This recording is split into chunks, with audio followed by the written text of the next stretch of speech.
Here. Dear Heavenly Father, as we gather here today to conduct the business of the Cherokee Nation, we ask that you give us strength, give us guidance, and keep your hand upon us. We also ask you to keep your hand upon our troops that serve our countries, those that are abroad, those that are here in the United States. We ask you to come into our sessions today to give us guidance, and we ask all this in Christ's name. Amen. Amen. Hey, has everybody had a chance to read the minutes? There she comes. Could I entertain a motion? Would anyone like to make a motion for their approval? You can't do that until she gets All the order and shit. Okay, hang on. Thank you. Actually, you can call your first speaker to the podium. Meeting called to order. Yeah, No, we're you going to do roll call. Hang on. Thank you, Shelley.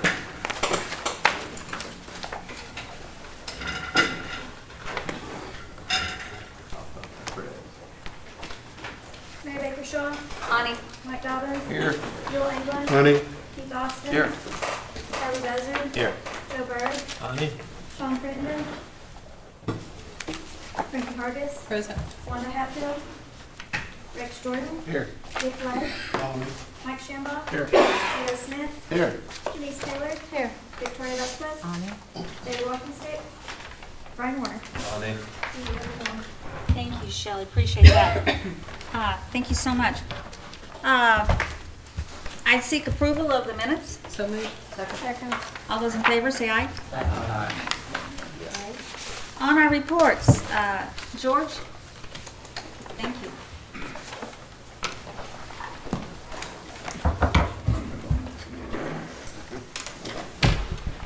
Good afternoon. I think you all have a copy of my monthly report in your pack. Some things to go along with that. We have sent one of our RNs from the emergency room up to Pine Ridge for 120 days to act as the chief nurse exec. Give them a hand as they're preparing for CMS visit. At the hospital, we are preparing to start our flu clinic, our flu shots. Those will begin on October 1. Lieutenant Commander Mark Westbrook completed his HHS Air Medical Evac course, Florida International University. We're really proud of him. That's the second nurse that we've had go through that training. We've been very fortunate there. We're going to move our PRC, formerly known as Contract Health, offices from where they are right now over into warehouse temporarily while the emergency room is being renovated. The tentative date to start construction is October the 19th, with again a tentative date of March 25th as a completion date for that renovation. The FDA came in and did their yearly inspection on the mammography, and that went well. We passed that. We right now this week we have an advanced dental restorative course going on at the hospital for dental assistants. This gives them the expanded function so that they can do more on their own there in the dental clinic. That's a big boon for us, and I understand there's even a couple of Cherokee Nation dental assistants attending that, so it's open to all the area clinics and facilities. Any questions? Anyone have any questions? Councilor Austin? I'm assuming our Contract Health is moving the same place as your Contract Health is? No. Okay. I talked to Brett, and I don't have any room for. In fact, I'm putting mine in the warehouse, and there's no room there for your Contract Health. When I talked to Brett, He said that he had a place to move them outside of the building, outside of our facility. Within the, and He's here. He's here, I think. Let me throw you under the bus. I've got to talk about this a little bit now. Gary Cooper has some space in the Housing Authority building there in Claremore. It's, you know where it is, more than I do probably. We went up there, we're going to be able to use space. We're going to rely on a lot more faxing of referrals to vendors and mailing to patients. When I've worked up there to fill in one that get substandard managed care coordinator work, but a lot of the volume relates to people coming in saying, hey, they said I had a referral, and you look at it and you, yeah, they entered one 10 minutes ago. It's more of an educating the patient that any referral written today, we could look at tomorrow, and we'll be able to schedule it and call you and get you an appointment date. So, and that takes place when? Sometime between October 1st and October 19th. Okay, so in October. Okay. The earliest We all would be need to know that, first. don't we? Thank you. Just along Councilor Buzz? those lines, if I could, oh, I'm sorry. So, am I understanding that we're not going to have this contract person inside of your facility, George? Yes, for the nation, yes. That's correct. And last month they were there? They're there today. They're there today. So the reason is you don't have space, or? I just don't have space. I don't even have space for mine I right see. now. Well, this is not going to work. Something's going to have to be changed some way. I know you can't change it because of the IHS facility, but we're going to have to do something different than that. I don't know what, but we need to work on it, Brad. I hope that we can work on doing something different, because this is not going to work. See if we can do something different, what I'd like to say done. The other thing, George, for you is the ortho clinic. Is there another contract back to Oklahoma City, or are you just using that? There is one that area has in place, and every time I call and check, they are trying, I am assured, again, they are trying to find a ortho doc in Tulsa to start taking our patients. I have yet to see any fruit of that labor, but All right. that's what they keep telling me. Okay. Okay, that's Okay. good. Thank you, Madam Chair. Councilor Lake? Madam Chair, I agree with Councilor Buzzard here, but what I'd like to do is wait for my questions along those lines from Dr. Grimm or whoever's coming up, because George is out of space. If you've never been to Claremore Hospital, you need to go and see. It's all elbow to elbow there. So I know he's doing the best he can, but having our folks go from the Indian Hospital to 3 or 4 miles down the road is probably not really conducive to what I consider good health care. We moved heaven and earth to get that contract referral system started, and Dr. Grimm did it for us, and thank you, but we've got to find some, across the street, I don't know. We've got to do something different, Dr. Grimm, so if you could address that when you come. I'm sorry, George. That's all right. That's That's okay. Thank you. Councilor Taylor? Do I understand correctly, this is temporarily while you remodel the ER, or are you kicking us out permanently? I'm working with area office to try to come up with a plan to build some space, some additional square footage there on our campus. Somewhere there on our campus, we're looking at 2 different sites, trying to come up with a plan to add square footage for medical records, and contract health will be the first 2 that we try to move out of the building proper. Yes, but hopefully it's temporary. Okay. I don't know how temporary, but temporary. That's all I have. I'd like to tell you, I'm delighted to read that you're working on a new contract with Tulsa Orthopedics, a group in Tulsa for your orthopedics. We're trying, I'm glad. we're trying. I am so glad. I think if anybody's ever experienced bone pain, they would know having to drive an extra, 300 miles round Yes. trip to Oklahoma City would be quite painful. And I'm so glad you're all pursuing that, and I hope it works out. Are there any other questions? Okay, thank you so much. Appreciate you. Dr. Graham.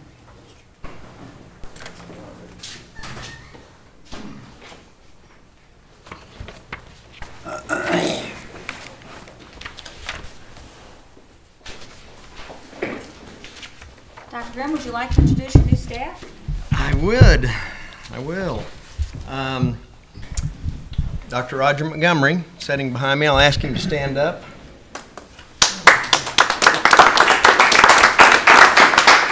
I think many of you know him. He was our former executive medical director for 4 years.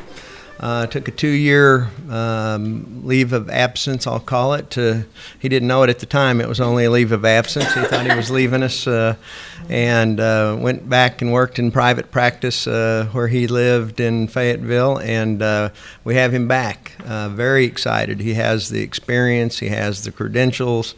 And he has hit the ground running. What we'll do is we will send you all an email that has his phone number and email address so that you can get it in your phones.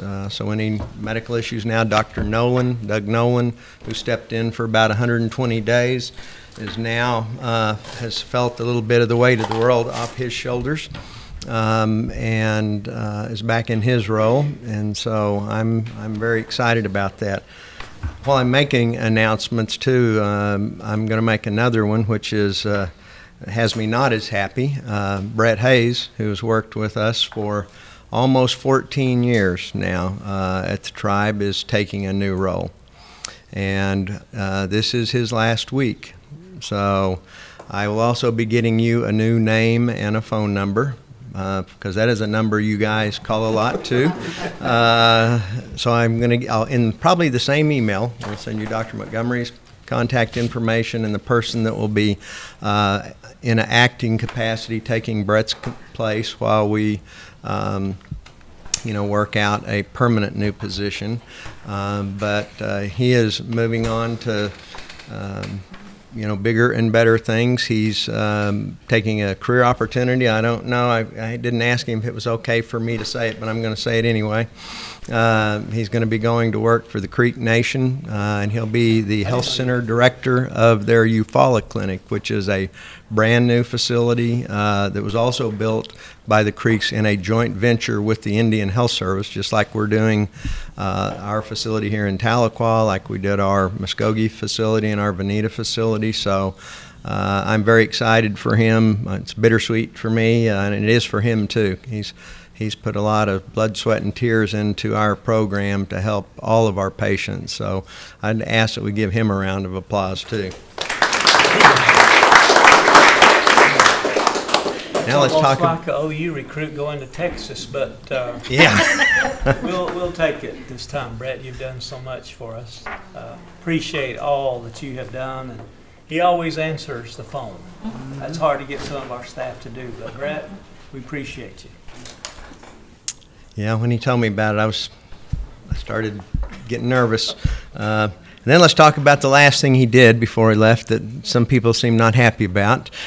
When he brought it to my attention, I wasn't as happy about it either, counselors that have voiced your concern. And we will be watching it very, very closely. But as he said, and it'll take some education of patients. Our CHS office moving from within the hospital to this new location. And we will also get you that in an email. We'll get you that address so that you can let your constituents know. We'll be putting up signage and things like that. But as he said, when they first get that referral, they can either make a phone call.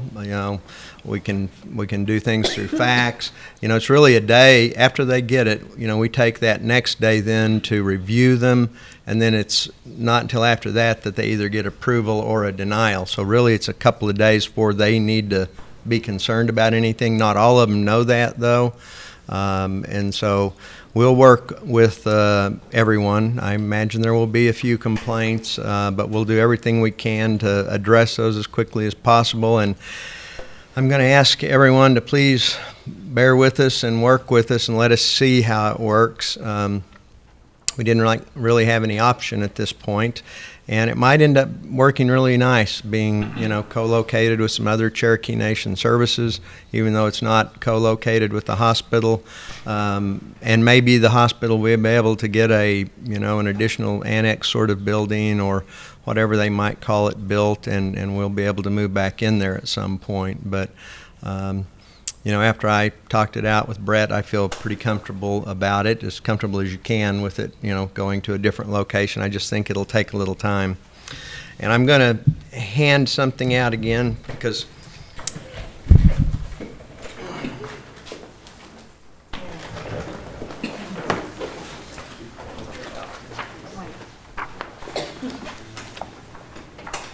Counselor Vasquez? Yes, I just want to make a statement before we move on to something else that wanted to congratulate Brett Hayes. I understand he is a Creek citizen. Yes. And he has served the Cherokee Nation very well, so he's sort of like going back home. Yes, he is.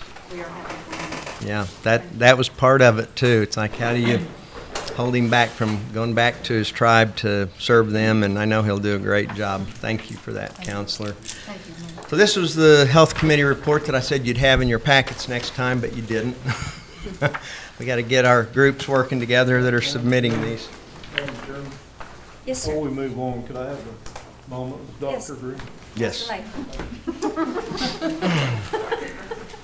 Yes, sir. And so one half the jurisdictional area is taken up with Claremore Indian Hospital. One half of these counselors, our constituents, are taken up with Claremore Indian Hospital. And so we're going to be moving out of the hospital down the road 3 or 4 miles. And I don't know how far it is, but it's a long walk. And so somebody has got to be smart enough that works for you to figure something else out. This is not going to work. And so, is that it? That's the only option? I can't believe that the smart guys and gals that work for us can't walk across the street and rent a room or something somewhere in Claremore. I think the leases are signed, but since it's with ourselves, I'm sure that we could get out of it. We'll look and see what other options there are, but one of the things we always try to do too is if we have space in a location, the tribe, we try to use that. And there was available space there. We felt like we could work it out, but I hear your strong opinion, and until we try it, I'm not certain how it's going to work out either, to tell you the truth. I just am an optimist and hope that we can work out any issues that there are, but we will look again, okay?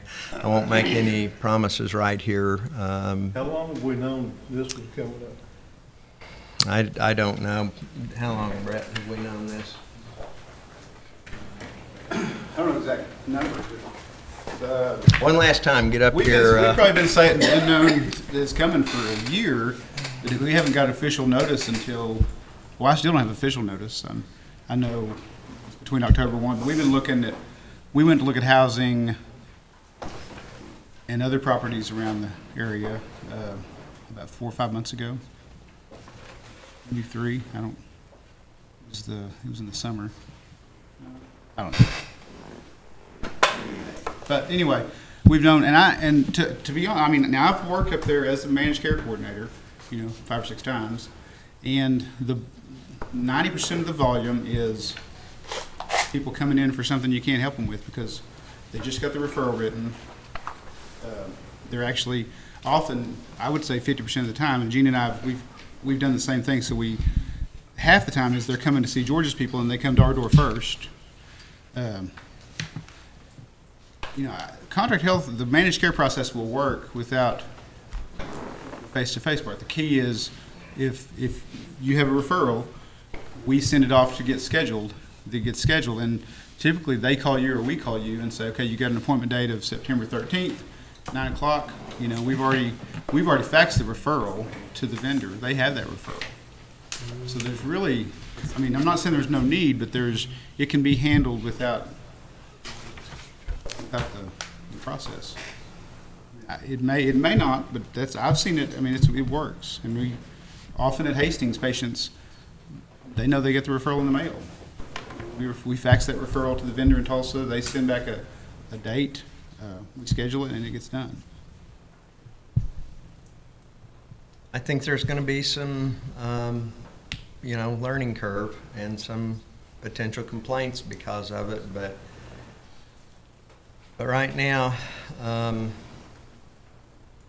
that's the location that we selected, and no matter where it is, it's going to be a walk, or a drive. And I don't know about anything right across the street being available at all. We found something that was up, I'm not familiar with Claremore, but the old Highway 20 that goes back behind the hospital, but that space wouldn't work. It had a shared public area with a realtor, and it was going to be harder to find. I had trouble finding it in the first place. So it's going to be a challenge to find anything that's not, storefront. And I think this will work, but maybe I'll be proven wrong. But Good luck to you, Rick. Thanks. Thank you for your help. And we've added it officially that I'm not Cherokee now. But I grew up in McIntosh County, so I'm going home. And Brett won't have to deal with this if it doesn't work either. So that'll be me, and we'll take care of it. We'll fix it. Counselor Buster? And I'm sure that you've done some due diligence on that, but have we approached Indian Health Service to see if we could actually put a modular on that property? I don't believe we have, sir. No. Okay. That might be one option we want to take a look at. At least they could walk out of the hospital, because I know when we worked with Indian Health Service, then we did put a modular back there for our environmental health programs. And the old one's still sitting back there, I think, unless it's torn out. But that may be an option to look at. If it's closer, the better. And I know you guys have done your best to keep it in there, but I sure would like to see it where they come out of the hospital and go next door. That would certainly help. So check into it if you would, sir.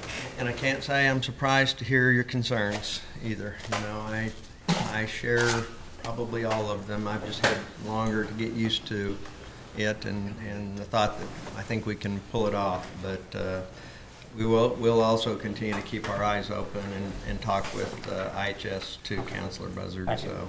Thank you, Madam Chair.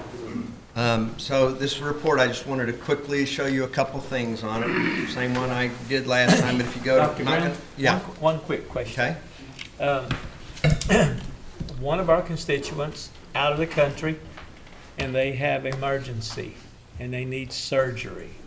ASAP, they're in ICU. What do we do in a situation like that? They don't have insurance.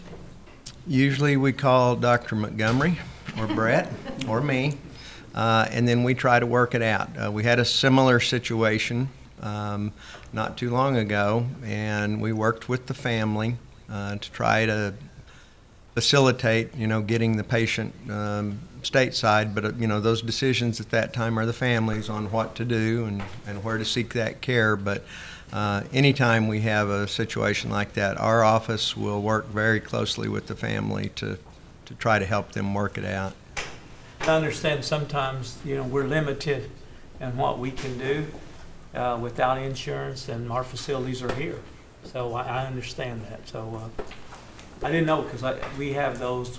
Yes, we do. Lines every so often. You'd be surprised some of the calls we get. There are a few that still surprise me, situations, but we always, anytime we get a call like that, we try to get it worked out. And if you have a constituent that calls you, you all have my number, you'll have Dr. Montgomery's, and you'll have the new individual that we'll put in charge of CHS soon. Okay. So. Thank you, sir. Thank you. I'm just going to show you real quickly on this report that if you go to page 2, I'm not going to go through every page of it like I did last time. You asked to have Claremore added to the CHS spend, and that bottom circular pie graph on the right, bottom right, Claremore Indian Hospital spend is now there. It's that sort of, I'll call it salmon or peach colored. And then if you go to the last page of the report, I believe it was Counselor Taylor had asked, about diagnosis, top diagnoses by site, and I'd asked about, quarterly being enough to kind of keep an eye on that. I believe it was Councilor Buzzard asked about two things. One was pharmacy information, and I believe the other was on public health and public health educators. And so probably on this page, we would do some rotating data from different parts of the program, and, always willing to consider, either things that we feel are important that we add in there, or if you are interested in something, that we don't see in here regularly. The other thing about the public health things, because I said last month that I was concerned too, because there wasn't, I didn't feel like enough in this brief report on public health educators and things that our public health program is doing, but now we have a public health subcommittee. And I feel like that we may or may not ultimately end up highlighting more than the one or two things like you saw, because we're going to be able to give you volumes of material, in that subcommittee, in the way of reports and studies and things that we've done, much more than we've ever had time to in, the full health committee like this. So I think that will meet that particular concern. And then next month, I think you will have this one in your report, so it'll be a little less thick than it currently is on your desk there. And with that, I will take any questions that you have about our report or anything else in our program. Any questions? I have a few. Dr. Grimm, I know that you had a panel convened to explore a situation which evidently has led to the Centers for Medicare and Medicaid coming in and doing a review. How's that panel? Where are they progressing? We are working. The next meeting is going to be reviewing a draft report. So we're starting to put a report together. We have reviewed a large number of documents, staff interviews, essentially anything the committee had asked for. And now we're working on synthesizing all that and putting it together. The committee did have access, of course, to our DNV report, the CMS report, which you all were sent as well. And so they got to review that in addition to all the other data. So I suspect we can do, once we've had that next call, we can probably do a lot of the back and forth editing online with each other. We might have one final meeting about it, but we're nearing completion, but I'm not quite yet prepared to give you a date for when that'll be completed. Dr. Grimm, on the CMS survey and then your all response, how long do you have to, what is your deadline on making sure that we are up to the regulations that they have said we need to be? So I don't have that report before me, as I see that you all do now, but there are on the right-hand side of that is our corrective action plan. The left side of that are the comments by CMS. Thank you. And I think on most of the dates, you'll see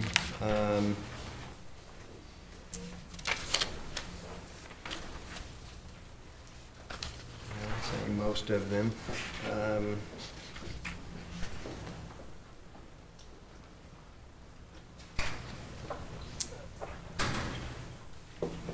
I do see at the bottom of one, it says completion date for the implementation of this plan of correction, August 31st. Yeah, and I have one here that's August 10th that I was looking at. You were reading the exact same words, and so you'll see in each of those that we set completion dates. Some of them are start dates, though, you'll see, because there were a number of things we found. Some of them were fairly big tasks, but I will tell you, our staff have, we jumped on top of this, and one of the big things was some training. I'll give you an example. On a particular issue within the pharmaceutical area, we put together the training plan, a method to get it out, and I haven't checked today, but as of Thursday, over 2,000 of our staff have already been trained on it. And so We're doing it fast. One of the issues was documentation of our nursing residency program. Those have been improved, updated, and approved by the governing board. So we are daily checking off boxes of those things. When they need to be done by. You know, if CMS, or not if, when CMS comes back, and we don't know when they'll come back, it's always a surprise visit. You know, they just show up and announce themselves, and then it starts. The survey starts on that day. But if they see that we have made that sort of significant progress on these, and that we have things well documented, what we're doing and where we're going, they'll consider that, you know, substantial compliance with that particular standard, even if we may not have completed, for example, the training of all of the staff, you know, at the time they decide to show up. So we basically have until they show up to make sure that we have everything started or documented that we're going to do. So, and I feel, right now I feel very comfortable that we're going to be in that situation. You know, Dr. Graham, having read this, I was appalled that we have nursing leadership that had reports about the 40 different drug wastes that were unsupervised, unaccountable for, and they had reports supplied to them by pharmacy, these nurse managers or whatever. I cannot understand, what did they do with these reports?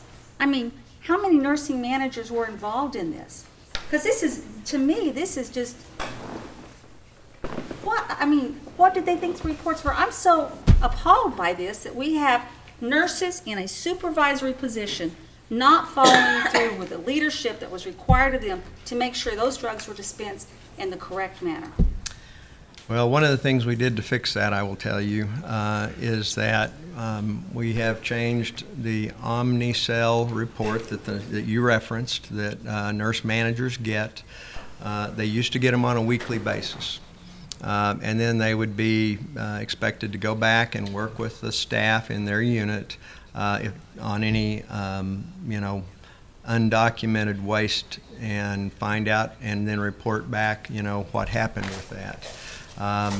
We decided that was too long to wait, you know, and so we've turned on reminders on our Omnicell so that if a nurse tries to go back into the Omnicell, you know, 30 minutes later or an hour later and pull a drug and there is undocumented waste, it'll pop up a reminder right then that tells them, you know, you have undocumented waste that needs to be dealt with.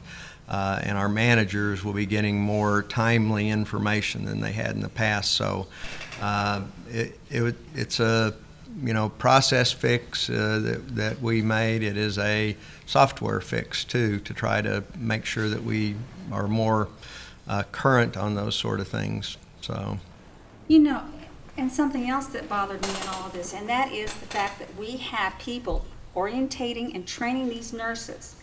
Where were they? I'm sorry, I just don't, I've worked in several hospitals in my life, and I want to tell you something. The lack of orientation that was provided to anyone, I mean, what is their job? Why weren't they doing their job? I don't understand. I can see how anyone could slip through the cracks in this system. I mean, I'm just appalled at the nursing leadership that we have in place. Has there been some corrective action with the nursing leadership? I mean, to hold people accountable for what's happened? And you know, we can't talk about personnel matters in here openly without executive session, but one of the things that we have done is documented that training and orientation process better. Earlier, it was each department had there's a tribal-wide orientation on a particular day. Health then adds a day on to that, and we do all the things that are required for health employees in addition to what they need as a tribal employee. What we didn't have well documented enough for CMS or for our other accrediting body, DNV, was all those things pulled together so that we could say, here is our comprehensive orientation plan. And so each department head, would have something for their particular unit or program. We now have that pulled together and better documented. We have now a preceptor training too. You talked about, the people that are going to be taking these new nurses, the new resident nurses. We now have a training for them because in the past, you might go to your favorite one that's willing to take a new nurse and work with them. But now we are providing training that talks about, adult education and the way people learn differently and those kind of things, and making sure that anyone that we are going to consider a preceptor in these programs, and we actually think this will be good for us for the medical school too, because we're going to be asking many of our physicians to, help train medical students in the future that will be rotating with us. And so having some sort of training for our staff that are going to be the ones expected to train these people is something that we've put in place too that I think improves what we did in the past. I mean, I felt like our nurse residency program was a good one and it's helped a lot of people, but we've improved upon it because of the survey we have. I was reading this, and I'm still got to shake my head, that there are a lot of people who are responsible. I mean, we could actually lose our certification in Medicare and Medicaid. I mean, it's a possibility. I mean, thank goodness that we're making these corrections, but I'm appalled to learn why. I mean, we have leadership there where people have failed our patients, they have failed our citizens, they failed us. And I was just appalled at reading, we've got people in positions. I don't know how they got in these positions, but I would highly encourage you to reevaluate these positions, because we've got some serious chiefs and not enough Indians in these positions. And it's fine if they're going to be chief, but at least let them know the responsibilities and duties of these positions, because this is people's lives we're talking about. I mean, I was almost ill when I read this. One of the things, I think I mentioned this last time when we talked about it, any time that we have a survey, whether it's DNV or CMS, and CMS is a little more serious, if you will, just because they are the body that approves these other organizations to do these surveys around the country. They're serious because at any time in any one of those surveys you could lose accreditation and then also your ability to bill Medicare, and we don't want to do that. This survey has pointed out some weaknesses that we have in our system, and we're looking at all of them very, very closely and carefully and quickly. And so far, I've been impressed with what our staff have been able to pull together to put in place. So we are doing as you've asked. I appreciate it. There is something I want to bring to the front here. I read about this on Facebook. I was notified that this happened on Facebook. I just happened to open up my Facebook page and saw where somebody posted it. I would appreciate being informed by you, by administration. I don't want to read about this kind of stuff, especially with this kind of an impact upon our Cherokee Nation on Facebook. Does anyone else have any comments to that? As the chairman of the health committee, you should be one of the first to be informed. That's why we have these chairmen of each department. And I agree with you. Darn that Facebook. They seem to get things pretty fast. And so what we did in this instance was that, once we got the report, we had 10 days to develop a corrective action plan. And then CMS has so many days, and they actually did it very quickly. And I think it's because we had a very good corrective action plan put in place. It's not unheard of for them to reject your corrective action plan and make you submit more detail or different information. But what we were doing was waiting until that corrective action plan was approved. The day it was approved, I sent to Speaker Byrd and CC'd yourself and tribal executive branch leadership a full copy of the report, probably the one you have before you right now, and I CC'd Gail as well, and I know that it got sent to you all, shortly thereafter. Unfortunately, it hit Facebook, I think, a day or two before that, and for that, I apologize. It seems like I'm I have had to sit here and apologize too many times for you all finding out about things, you know, from social media or somewhere else prior to us letting you know about it, and I will try to do a better job at that. But we were waiting until the report had our side of the story, if you will, how we were going to fix it, to share with you, and it just so happened that it got out on social media with only that 1/2 of a page, by the way. They didn't get that second page, so they don't know all the things, you know, the people that have that don't know all the things that we're doing to correct it and how much we've accomplished in a very, very short period of time. Yes, Councilor Shambo. I'd just like to say that I understand how Facebook can kind of jump the gun. I've kind of been in the business where things have happened too in my department where all the information wasn't gathered. I mean, you know, it takes time to, whenever something happens, I mean, there's, whatever you want to call it, damage control, or you know, you got to figure out if what's going on is correct and what do we do to fix it and who do we call first, and you know, there's a lot of planning that goes on into things like this, and I understand that. And sometimes Facebook people do jump the gun and only give partial truths, or you know, or whatever. But I would like to say that I've read this. I think you have done a good job in correcting it. You know, and sadly, sometimes things take time, but you know, things have to be done correctly too. And that's the main thing, is when something happens, you know, we don't do things that are rash and jump to conclusions. I mean, we need to have our ducks in a row. We need to make sure we investigate this, and once we find out what's going on, then we do what we need to do to fix it. I think you all have done a good job of that, and it's difficult for people to be patient. It is. I know that, but personally, I think you guys did a good job of addressing it, because it's just a difficult thing, and there's going to be people that aren't happy, and that's just the way things are. But you know, you do have a responsibility and to do things in a professional manner and take care of that, and I think you've done that. So I just want to say thank you. Councilor Hargis?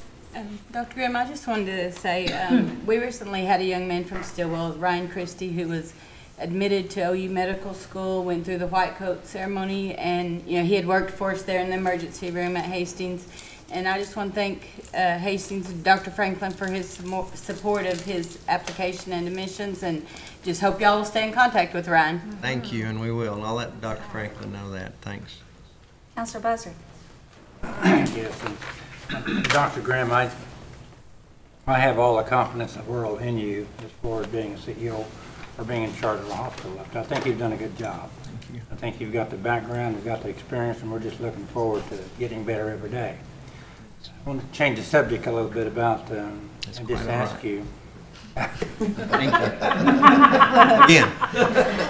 You know, we're coming online in August of next year for our new clinic and stuff, and when do you anticipate start hiring those personnel to do that, or have you already got some on the pipeline, or what's the plan here? So, you know, the President's 2019 budget proposal has some money for us in there, $26 million, and that would be if we opened at least a portion of that clinic on July 1, and we think we're going to be able to do that right now, barring any, you know, complications in construction. And so if we do that, we will get that $26 million. However, we won't get that $26 million until July 1 or thereafter. And we are going to talk to them about seeing if we can get some early staffing, because we have put together, Brian and his staff have put together a list of, I don't remember the exact number of positions, but it's roughly about $7 million worth of positions that we'd really like to have on board a couple of months prior to opening to help us, you know, open that facility. There happens to be some language, however, in the bill that seemingly would prevent that. It says you have to have achieved beneficial occupancy for any of this money to be distributed. we had been talking with the agency, and I say we, myself, the secretary, the chief, anyone that went, Kim Teehee, anyone that went to D.C. to talk about things. Usually there was a stop by Indian Health Service to say we're going to be asking for early funding because we need additional staff. So we're not sure yet that we won't be able to get it early, but we may have to wait till July 1. However, in the meantime, we have been having meetings, and I want to say we're maybe up to about our 5th one with a number of internal offices, career services, education, Taro, HR. I'm afraid I'm going to leave somebody out naming them off the cuff here, but everyone has come together.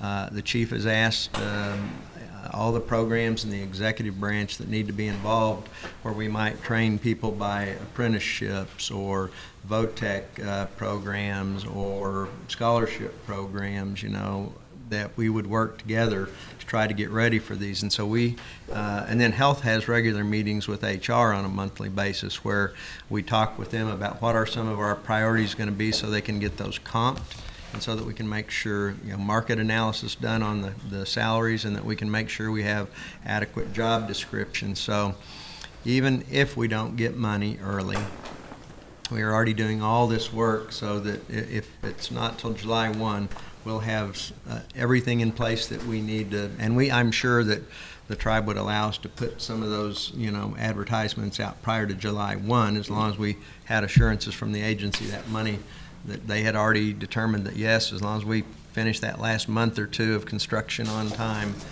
that we'll be ready to go. And right now, what it looks like, just so you all will be aware, and don't read it in the paper or Facebook first, it looks like the right-hand side of the building, if you will, when you're facing it, will be completed on July 1.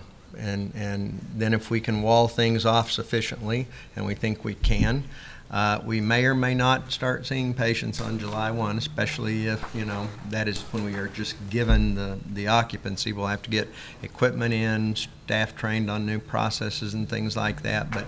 But that beneficial occupancy on July 1 gets us the $26 million.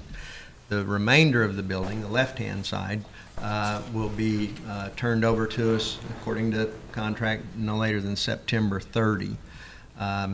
So sometime between July 1 and September 30, we think we'll be operational in at least a portion of that building. And we'll be making determinations. It's like, would it be good for people to have to walk over here for this, but walk back over here for that? And we'll look at all those sort of things, kind of like having to walk 4 miles to your CHS office. Well, I just think, that date is going to come sooner than we think. Yes, it is. And I figured that you had a plan already out, but I just want to hear it and be ready. July the 1st kind of scares me as far as getting. Oh, I know. I'm starting to get. I told you I hadn't started losing sleep about it yet, but I'm getting close. Well, I think you're a good man in a position to see it happen. So we appreciate you being here, though. Thank you. Thank you, Madam Chair. I just have one other comment. I applaud all the things that were done to bring this report up to speed, and I can't wait for them to come back and do another evaluation. Again, I want to express my concern for the nursing service staff who have failed in not even doing their positions, such as orientation and things which led to other failure, and that's how I see it.